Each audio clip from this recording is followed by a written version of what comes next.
Kız. Güzel gitti ki.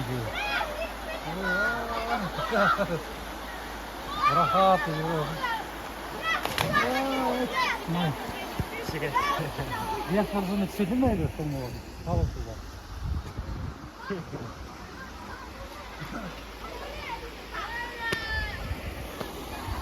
Hep de hangisi?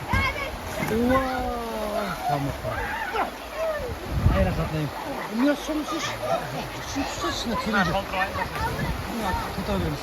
Ой, Микос мұздайық. Өзі ауырып тұр.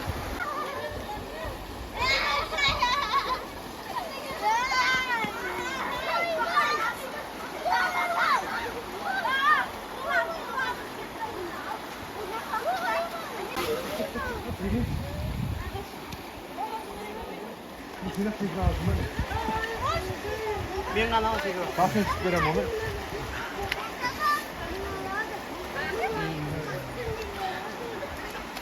Секіріп өтіп ақтыңдар. Қайықта. Микос секірін деп жатыр.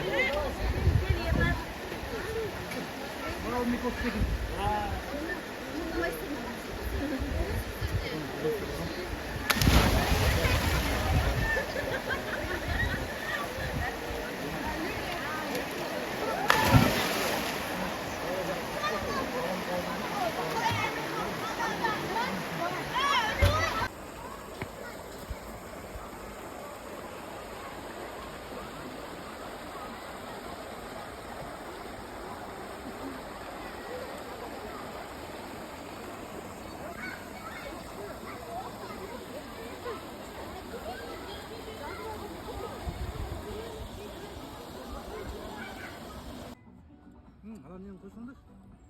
Ben adam açık koyakta. Aşk edip mi götürdü? Что видео түсіріп жатыр? Ашып кететінді айтқан дейсіз.